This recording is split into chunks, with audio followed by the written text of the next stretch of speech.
Next shoe in the series for the Delta Mustad Specialty Forging is the English Caulk and Wedge Hunter Hind. It's made from 13 inches of 3/4 by half concave. It's a left shoe and it has 7 nail holes and it has bob punched clips. First thing I'm going to do is I'm going to take a quick heat, bump the outside heel. By bumping the outside heel, it'll make the material more symmetrical. It'll make it easier for me to make the heel caulk without it twisting. Once I've localized the heat, now give it one good bumping heat. And when that's done, it's created material. Now when I flatten this, I flatten it from the inside so that the inside becomes symmetrical to the outside. Push the outside slightly together, and what we're looking for is just a symmetrical area at the end. Now I'm going to have an easier time making my heel caulk. Next step is to bump the inside heel. On full bumping heat, got my wedge there. I've got plenty of material now. You can see it widened out like a bell. We can bring it back together. We don't want to narrow the bearing surface much below its normal width, but we can start pulling the ground surface up to a V, up to a point. Almost using your hammer like the side of it when you're clipping, pulling it like a clip. You're pulling the point up to the center of the web. So we've got all the material there right now that we need for the wedge. Next thing we have to do is we have to fold in the concave. We safe it in front of the wedge. Set it down. Now I can bring the wedge back together. Doesn't stick. Pull it down. We're going to think about making a wedge. Work a wedge up to the center. Start putting the shape on the end of the heel.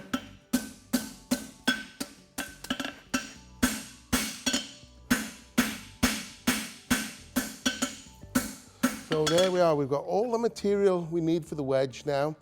Now we've just got to shape it. Putting all the corners in, in the center.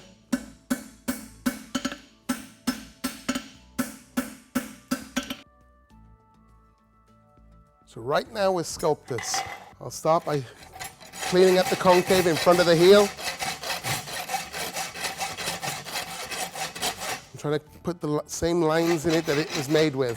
Except now the lines are running to center. Same on the other side.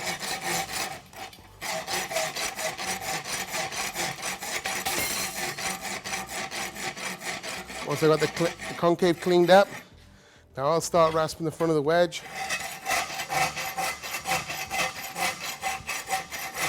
Then I'll rasp the back of it.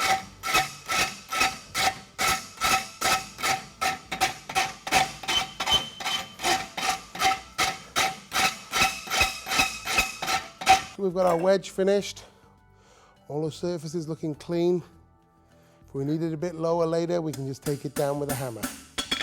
What's nice now is to have a pair of tongs that have a jaw cut out that will let you wedge through so you don't damage it and you can have a good grip. So before I set the heel caulk down, I'll fold the concave over in front like I'm going to safe it. Put it half on and half off the anvil. Then I'll bend over my lump.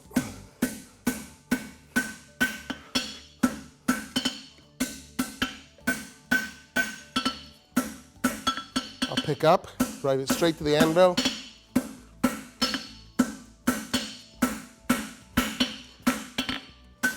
Keeping it controlled, controlling the material the whole way down. I haven't set it down much in front yet. I haven't created a strong enough heel caulk. Now I've created my base of my heel caulk. Now I can start to think about shaping it, pulling it a little elongated in shape. Then I can start turning it to the direction of travel. I've got to turn the heel caulk to the direction of travel, and we can see right now, we line up the branch with the branch of a hind shoe. We can see the heel caulk would be facing out to the side, not forward with the direction of travel. There's the angle of the branch here. So we put a line on the anvil at that angle. So as we forge this heel caulk and turn it, until this branch gets to that line, we know it's not to the direction of travel. Put the heel caulk in contact with the back of the anvil, and now we can simultaneously, as we hit, turn the branch forging the heel caulk as we go, containing it.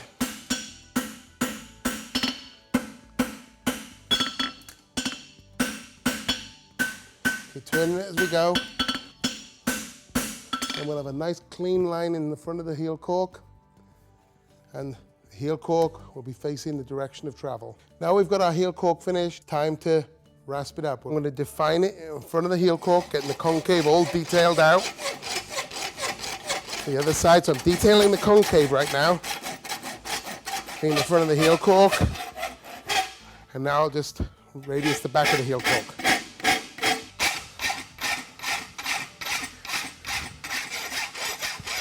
So I'm going to measure it from the beginning of the heel caulk to the end. I'm going to go center and then 1/8 back towards the outside. That means it'll be about 3/4 of a heel caulk longer on the outside than it is on the inside. Now, toe mark. I'm going to turn the toe. Nice hind toe, not too wide. I'm going to be gentle with concave so we don't damage it. Once we bent the toe, we've got to safe it from toenail to toenail, folding the edge of the shoe back. It's folding it back. We fold it back correctly, we still keep the bearing surface flat. There we've got our toe bend finished and our toe safe from toenail to toenail.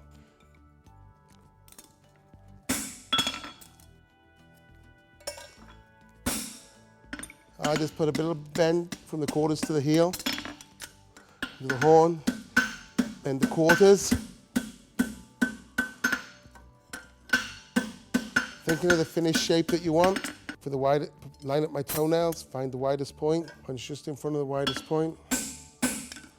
Punch a bigger gap for the clip, and then one nail in between. Before I pritchel it, I always level it. I go back through with my stamp.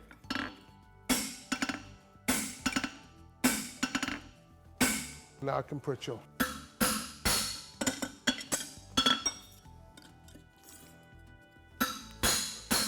Pitching the nail holes a little bit or they'll be too fine on concave. Give it a wire brush. Run the corners. Keeping the concave on the anvil. Run the front corner. Level it. I'll go through with my back pritchel just to square up the holes. Last time through with the pritchel the other direction.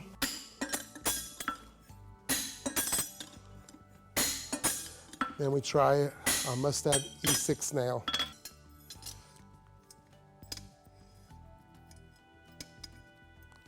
Bend the inside branch.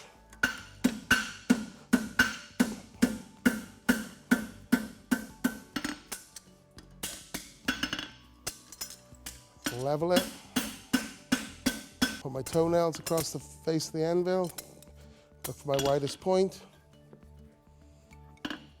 Just in front, mark my heel nail, toenail. Same distance between the nail holes for the clips. Work the edges. Flatten the shoe. Careful not to over flatten the concave. Go through my nail holes again.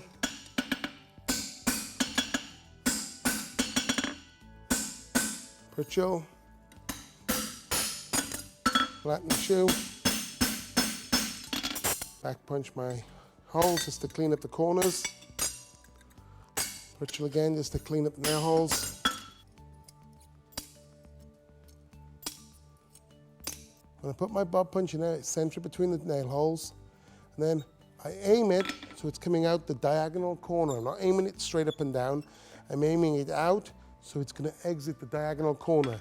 I push it 3/4 of the way through.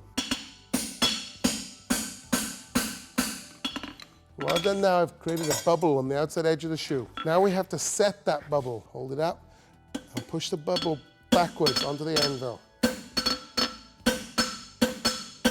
Taking care to move the bubble onto the anvil to create the base of the clip. Don't be in a hurry to draw the clip. What we're working on is the bubble that's there. We don't want to damage the side of the shoe. Now we're going to go up and draw the clip to a point. Come up with the flat of the hammer. Nice clip, strong clip, and we haven't distorted the shape of the shoe. Forge the clip into the side of the shoe, and then fold it back to the angle of the hoof wall. Put the bob punch in, center between the two nail holes. Aiming for the diagonal corner.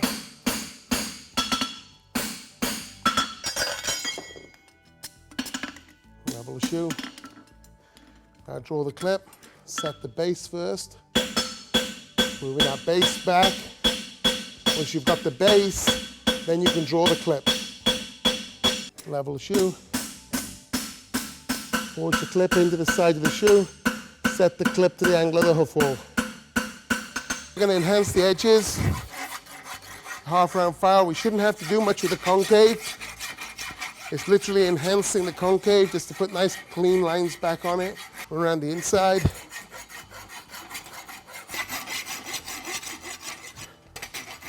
File the inside branch. We shouldn't need much rasping. It's really just a case of filing just to clean up the concave. The shoe is level.